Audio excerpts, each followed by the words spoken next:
What's up guys, welcome back to another YouTube video. I just thought I'd make this video to show you guys what I do to be able to afford the car culture I have. You know, the way I deal with cars, the Subaru and the Lexus and all, and you know, obviously the daily life, having a roof above my head and stuff like that. Obviously I thank God for that, but also he gave me a job, right? So what I'm doing right now is I'm doing something called the tube cleaning on a chiller, punching the tubes on a chiller. When you think about punching, you know, you're going out like that, obviously, right? So technically what you normally do is, what I normally start doing is actually drain the chiller out first, right? So, and I've already started that. We have 4 chillers at the building that I'm working. This is the north plant, has 2 chillers. We also have the south plant, which has 2 chillers. So on the south plant, I've done the big chiller on that side. And yesterday I came in and did the small chiller on this side, which is the north side. And now I want to do its mom, you know, the one of the bigger chiller we have. So on the north side. So this plant a lot, we don't use it during, we don't use it a lot. So, well, actually, yeah, we do use it. We use it during spring and early summer. Because this plant is not strong enough as a south plant, so the south plant is the one that we use the most. So I just want to go ahead and, you know, make sure that these 2 chillers are clean, because, you know, now that we get into the spring weather, we're going to be using this big one up here though. This one can handle up to let me say 85-degree weather. Anything above that, it will start struggling. So either we have to have both running at the same time in order to compensate for that. But on the south plant, we have a big chiller, which is like the size of this but bigger. That one can handle up to like 95-degree weather. And then after that, we have to turn on the other small chiller that he has on that side. But anyways, beside the fact, normally what I do is this is the condenser lines right here. So this is the supply, return. I'm sorry, this is a supply and this is a return. So this is the one that goes to the cooling towers, you know. So this is coming from the cooling towers back to the chiller. And so you don't have to deal with the chill water side, because that's not what you're cleaning, you know. So the chill water side is the one with the blue, condenser is the one with the green, dark green and light green. So what I first did is hook up the hoses, as you can see here. So I first opened the front to drain the front first, which is what's going on right now. And it's been draining for the last 30 minutes. It does have a lot of water when you think about it. So let me see how, if we still draining. More than likely we are still draining. Let's see what we have here. Actually it stopped, so we're good to go on that. So, and I think the reason why it stopped, because after 30 minutes I went ahead and opened the back side. This is the back side of it right here. And also open the relief valve, that way the air can go out, punch it out. So let's go check this line, see if it's draining. We're just gonna follow it this way. So I believe it's done, but just want to double check. And if it's done, we're in good shape, because I want to start on this right now. So backside is still draining a little bit. It's not that much left. I think that's good enough for us to start. Go ahead and use this guy right here and start taking off the bolts, you know. So we're gonna go ahead and take off all these bolts up here on the side. But before that, we're also gonna hook up the anchor, hook it up to that guy right there. That way we have something holding it. And then once you take all the bolts out, we're gonna open the head, flip it on the side, and that's why we're gonna get this machine right here. It's called the Goodwave machine. So I'll hook this guy up here, hook it up right there, and then right here I'll be hooking up a water hose where I have the water running. Hook that to power, and then we should start punching the tubes. I'll try to show you guys. I may not show you everything into details. The reason for that is after that I'm gonna be very greasy, dirty. So and I don't want to leave the phone running for all that time just to show you guys what I'm doing. So yeah, but hopefully you guys get the idea. Technically I'm a building engineer, and then on Fridays and Saturdays I have a part-time job, which is a security guard. So that's the easiest job I've ever had in my life, because all you have to do is observe and report. You don't have to be top flight security, so your job is to observe and report. So this is the only job that I've been doing. I've been doing this for 16 years now. I'm a senior engineer. Yeah, yeah, and that's just how it is. So hopefully you guys gonna like this, and yeah, it's a little bit different from showing you car videos, but yeah, I just wanted to show you guys real quick.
Reason I'm doing that is just to make sure that the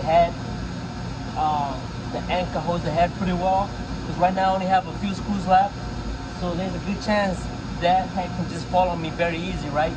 So I want to make sure that there's a good. I can't come up with the right term for it though. Yeah, but there's some good type of comfort. Let me say to that.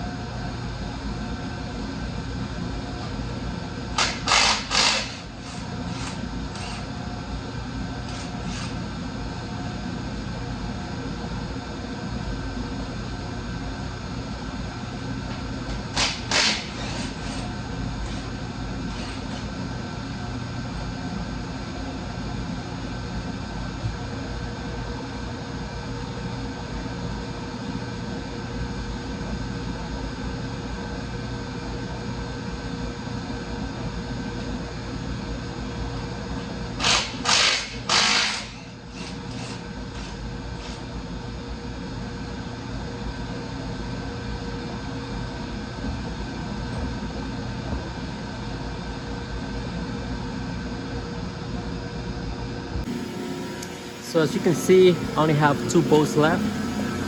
That bolt right there and this guy right here. So what I did is when I went to loosen this, quite a bit of water started coming down, as you can see from the ground there.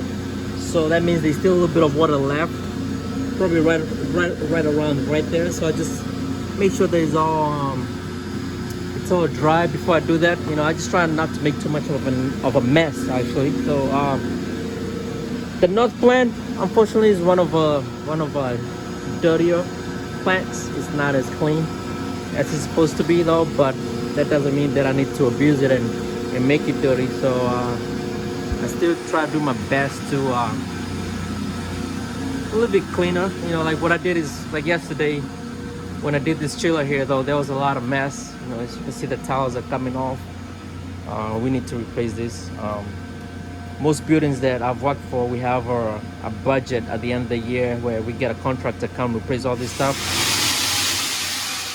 Excuse that noise, that's just the relief valve back there. Here we don't have a lot of money in this building though, so we do a lot of things in-house. So more than likely I go ahead and replace this probably in the next couple months. So what I try to do is, there goes the other valve. So what I did is try to sweep this and then I'll correct that later. You know, it's not the best, but trying to do my diligence, right? So let's see if there's still water coming off. More than likely there is. Let's give it one more shot.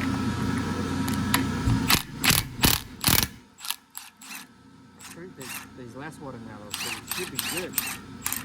It should be good. So now do you see the importance why I put the anchor there?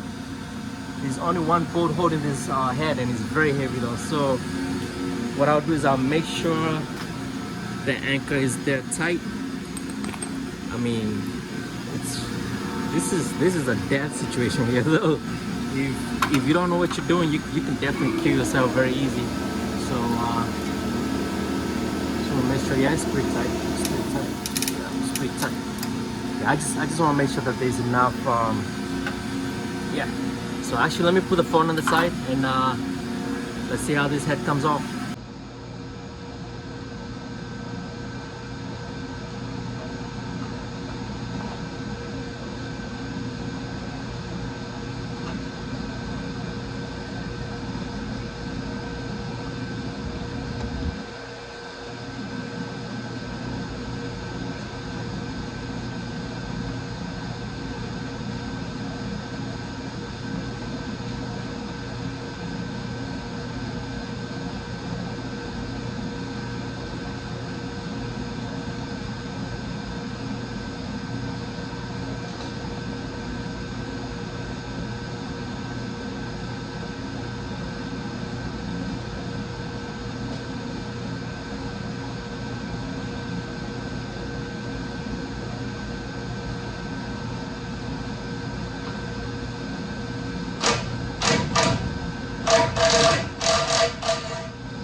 She's out. So you gotta be careful.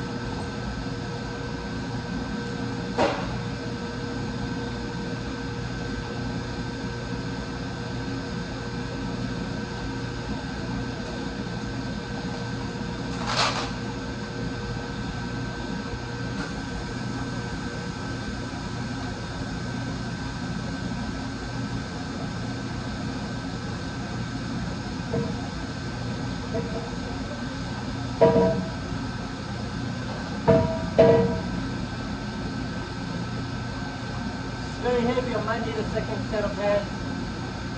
She's not flipping over, that's wrong.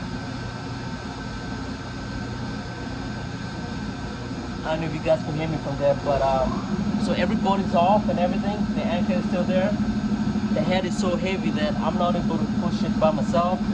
Last year I was able to do it. Not sure why I'm not able to do it today. Maybe I didn't have enough breakers. But I'll probably get another helper help me push it, flip it this way. Then I'm able to punch the tube. So yeah, stand by. So guys, the head is off.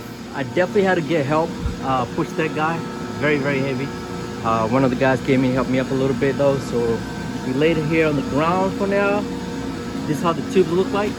So I'll be punching every single tube. Good thing there's not that many, tubes on this chiller. Could be worse.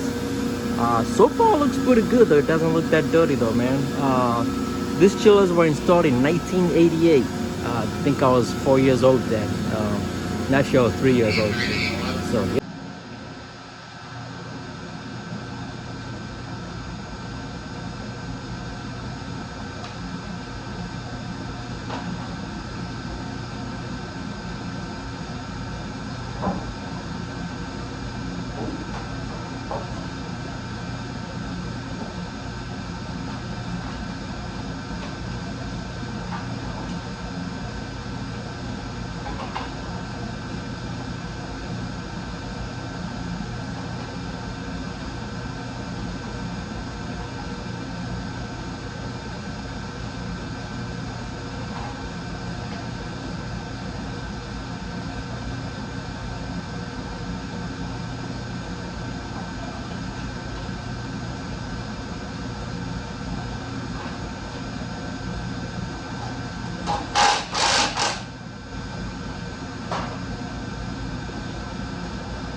So the reason I put that drop in there, when I punch the tubes, water comes out, right?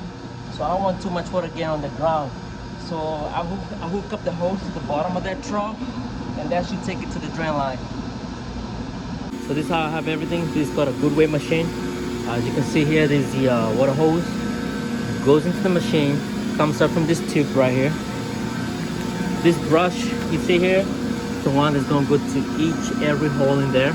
And what I normally do is I do one brush per row. So this is gonna be one brush. This is gonna be one brush, and I'll exchange it, put it through another brush. So on the video, I just show you guys doing the first one, because then the video is gonna take forever. This is probably gonna take me about 2 hours to complete the whole thing, maybe an hour and a half. And normally what I do is I put music, listen to music. That kind of helps me out, make the day go by. Now, these two plugs you see here, that means that this tube was messed up. So what they do is, in order not to make the water go through though, they just, my bad, it becomes an issue with water.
So pretty much that's what you do. You go on each tube, you punch in, you get it out and stuff together, and that'll be a repeated thing for the rest of the tubes also. It's probably, like I said, it's probably gonna take me about an hour and a half. All right, guys, I started this around 11:40. Right now is 1:10 in the afternoon. So it took me just a little bit over, well, just about a couple hours, maybe an hour, some change. Yeah, so this is how everything looks. I've completed done the tubing, the punching of the tubes. So that's how it looks like right now. It was clean before, it was never dirty. So now what I would do is I'll pretty much do the opposite of what I did earlier. Take off this trough, bring the anchor close. Well, technically pretty much I have to lift that up so I can go ahead and close it. But what I'll also do is once I'm done with everything, make sure that I open this valve. This is the one for the return. This is the one for supply again. My bad. Yeah. Return supply. Make sure that these valves are open, and also close the one for the pump. As you can see, this one is still shut. It's for this big pump right here. So it's pretty much I'll be reversing everything I did, and yeah. So there's no need to show you guys all that stuff. This is not a tutorial on how to punch tubes on a chiller. I just want to show you guys what I normally do. But this is done once in a year. Obviously, I don't do this every day. It's once in a year. But this is part of my job of what I do as a building engineer. So sometimes people think building engineer is a janitor, but it's really not. Though there's different. We have housekeeping here that take care of the other stuff, and then when it comes to engineering, you know, it comes really to taking care of stuff like this. These pumps, the air dryer right there, the BMS, which is the building management system. You know, how the building functions on a daily basis. You know, here we have tenants. We have, I believe we have over 20 different tenants on this building. So from HVAC to electrical to doors, I mean, there's a lot of technicalities that comes with it.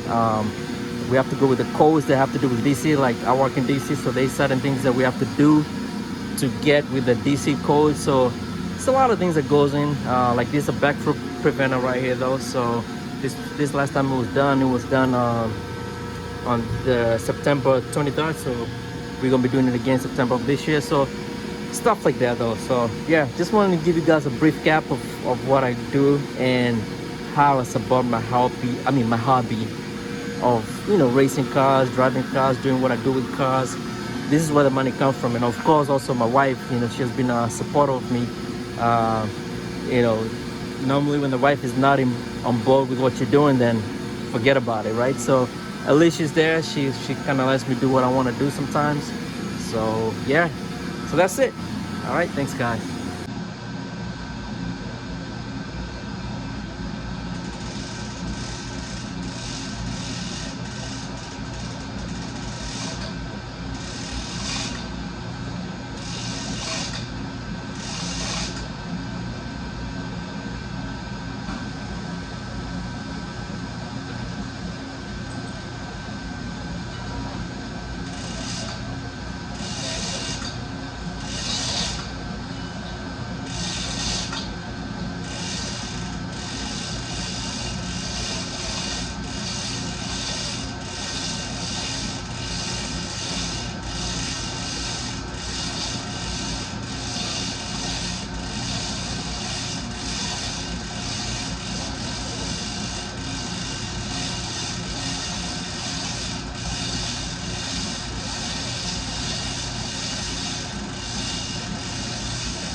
Hopefully you guys enjoyed that video. This is hours later. I'm already at home, obviously doing some errands. But yeah, if you guys want to see more videos of that, of me working at work and, you know, showing you the things I do at work, let me know. I can, you know, make more videos like that. Normally this channel is about cars, but yeah, if you guys want me to do that, that's fine. And also you guys can see that flashing light, right? The tail light. That's because they did not put the TPMS sensors for these wheels. Remember, these wheels are the one for the STI that we put on this car though. So yeah man, so but yeah, this weekend is when we put the coilovers though, so can't wait to release that video though. But thanks for watching, and wishing you guys a wonderful rest of your week. Thank you. Bye.